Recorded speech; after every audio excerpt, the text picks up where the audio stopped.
Hi மக்களே வணக்கம். யாரெல்லாம் நம்ம சேனலை சப்ஸ்கிரைப் பண்ணலையோ சப்ஸ்கிரைப் பண்ணிக்கங்க. அப்போ தான் நான் போகிற வீடியோவை உங்களால் உடனுக்குடன் பார்க்க முடியும்.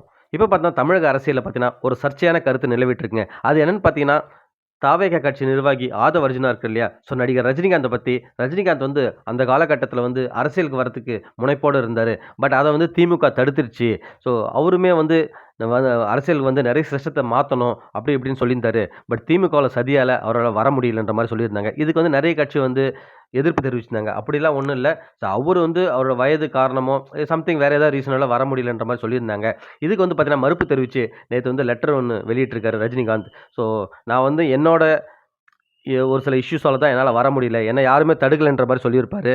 அது மட்டும் இல்லாம, காலம்லாம் பதில் சொல்லாது. காத்திருந்து தான் காலம் பதில் சொல்லுன்ற மாரி சொல்லியிருப்பாரு. ஸோ இப்படி அவரே வந்து உணர்ச்சி பொங்க வந்து ஒரு லெட்டர் வெளியிட்டவரு. உண்மையாவே வந்து ரஜினி ரசிகர்கள் எல்லாரும் பார்த்தா ஒரு கொந்தளிப்பா உள்ளாயிட்டாங்க. அதுவும் இல்லாம அவர் சொன்ன இன்னொரு வார்த்தை என்னன்னா, அவரு வந்து பயந்துட்டாரு ரஜினிகாந்த். மன உறுதி அவருக்கு இல்லன்ற மாரி சொல்லியிருந்தாரு. விஜய் வந்து எவ்வளோ நீங்க வந்து தொந்தரவு குடுத்தாலும், விஜய் வந்துட்டாரு.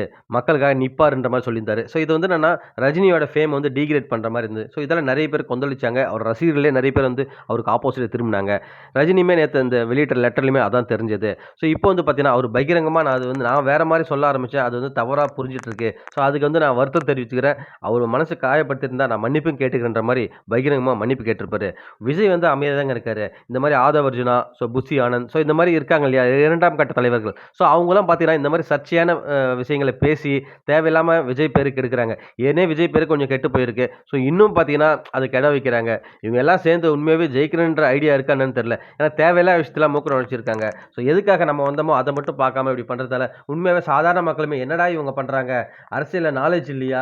இல்ல உண்மையாவே இதுதான் இவங்க கேரக்டர்ன்னு சொல்லிட்டு நெறைய பேர் யோசிக்க ஆரம்பிச்சிருக்காங்க.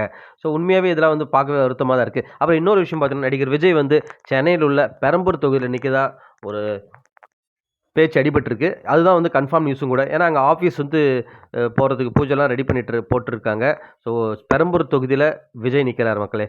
மீண்டும் உங்கள அடுத்த வீடியோல சந்திக்கிறேன். நன்றி.